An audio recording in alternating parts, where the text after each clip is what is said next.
자신의 전공과 관련이 없는 분야에 지원하는 경우 면접관들로부터 왜 이 분야에 지원했어요? 라는 질문을 받는 경우가 많습니다. 이런 질문에 어떻게 대처해야 하는지 살펴보도록 하겠습니다. 이 질문의 의도는 우선 자신의 전공과 무관한 분야에 지원하는 의도가 유행이나 시류에 편승하려는 목적이거나 유망한 분야에 대한 동경심 때문은 아닌지를 확인하는 것이라고 볼 수 있습니다.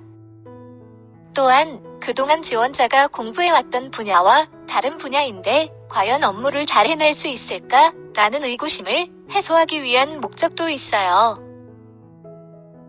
이런 질문을 받을 경우 지원 분야가 회사에서 가장 중요한 역할을 하는 업무라서 또는 전도가 유망한 분야라서 지원했다는 식의 답변은 피해야 합니다.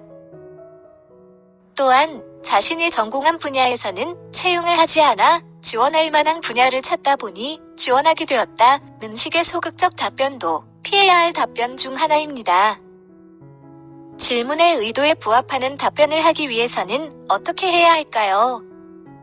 해당 분야에 지원하는 것이 즉흥적인 결정이 아니라 그 분야에 대해 꾸준한 관심과 열정을 가지고 있었다는 점, 그리고 업무 역량을 배양하기 위해 노력한 점을 이야기해야 합니다. 이 정도만 되어도 무난한 답변이 되겠지만 만일 해당 분야 전공자들과 비교해서 지원 분야 업무 수행에 도움이 될 수 있는 본인 전공만의 독특한 장점이 있다면 이를 부각하는 것이 가장 좋습니다. 철학과 전공자가 마케팅 분야에 지원한 경우를 예로 들어볼까요? 본인이 언제부터 마케팅에 관심을 갖게 되었는지, 마케팅 역량을 갖추기 위해 무슨 노력을 기울였는지를 답변해 주어야 합니다. 조금 더 좋은 평가를 받을 수 있는 답변을 구상해 보겠습니다. 일반적인 경영학과 학생들과 비교해 봤을 때 철학과 또는 인문학 전공자가 보유한 독특한 장점을 생각해 보는 것이죠. 예를 들어 인문학적 지식이나 소양이 풍부하기 때문에 마케팅에 필요한 컨텐츠와 스토리 개발에 유리하다고 할 수 있지 않을까요? 이것을 지원 동기와 연결하면 인문학적 상상력을 활용한 마케팅을 해보고 싶어서와 같은 답변을 구상할 수도 있겠습니다.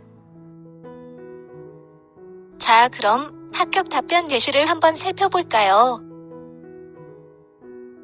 인문학적인 상상력을 활용한 마케팅을 해보고 싶어서입니다. 어렸을 때부터 철학, 역사, 신학 등을 좋아해서 서양사학과를 선택했고 그동안 읽은 인문학 책이 700권 정도 됩니다. 미래 마케팅의 성패는 어떠한 스토리를 만들어낼 것인가, 어떻게 고객을 감동시킬 것인가 하는 컨텐츠에 있다고 생각합니다. 그동안 쌓아온 저의 인문학적 지식이야말로 매력적인 스토리를 만드는데 훌륭한 자산이 되리라 생각합니다. 대학 2학년 때 마케팅에 관심을 갖게 되었으며 이후 마케팅 동아리에서 활동하였고 A기업 마케팅 분야 인턴으로 근무하면서 업무의 기초를 다지려고 노력했습니다. 저의 인문학적인 관심과 소양을 바탕으로 B기업의 경쟁사들과 차원이 다른 마케팅을 추진하는 데 기여하고 싶습니다.